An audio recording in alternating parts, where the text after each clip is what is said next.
Israel-Gaza Iran War News Live Update. In a conflict with Hezbollah, Israel will suffer ultimate loss, according to Iran. Israel has stated that it will address the Iranian-allied Lebanese group by making the necessary decisions in the near future. Israel would be the ultimate loser in a full-scale conflict with Hezbollah, the Lebanese military group, according to Iran, which also claims Hezbollah can defend itself in Lebanon.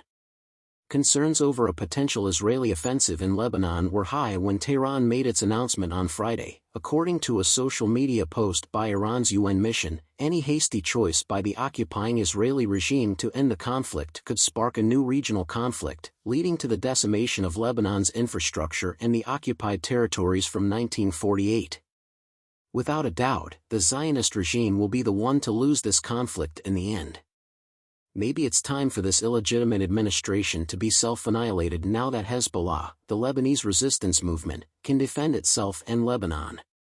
On Friday, Israel's foreign minister, Israel Katz, threatened Iran-aligned Hezbollah, warning that soon we will make the necessary decisions to fight the Lebanese group.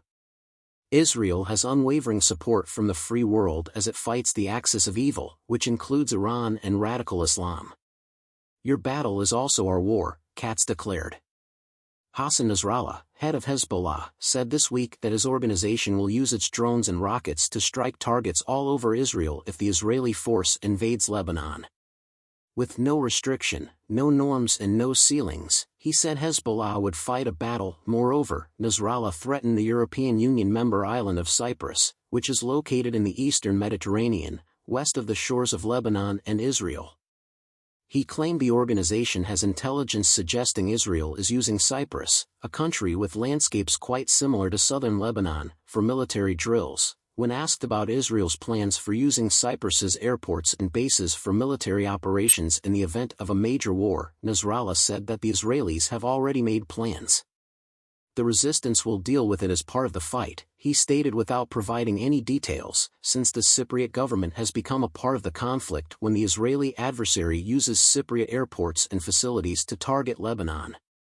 Cypriot officials have stated that Nasrallah's warning does not hold water, and they have emphasized that Cyprus and Lebanon have excellent relations. However, the declaration from Hezbollah has only served to heighten fears of a regional war that might soon expand beyond Lebanon's borders, engulfing not only the United States but also forces aligned with Iran. In what it claims is a support front to aid Palestinian forces, Hezbollah began hitting Israeli military facilities in northern Gaza the day after the conflict broke out on October 7. In retaliation, Israel attacked Hezbollah strongholds in villages in southern Lebanon. Clashes have been very constant, causing tens of thousands of people to flee their homes in Israel and Lebanon, but they have mostly stayed within the border regions. But things have gotten worse recently, particularly following last week's Israeli airstrike in southern Lebanon that killed a senior Hezbollah commander. A drone strike that Hezbollah said targeted Israeli personnel at a seaside base on the western side of the border was one of many military actions that it claimed on Friday against Israel. In response to Hezbollah's attacks, the United States has called for a diplomatic settlement to the conflict. Speaking to reporters on Thursday, Department of State spokesperson Matthew Miller made it plain that they do not want the conflict to escalate. More than 37,000 Palestinians have lost their lives in Israel's battle on Gaza, and Hezbollah has threatened to keep attacking Israeli forces until the conflict ends.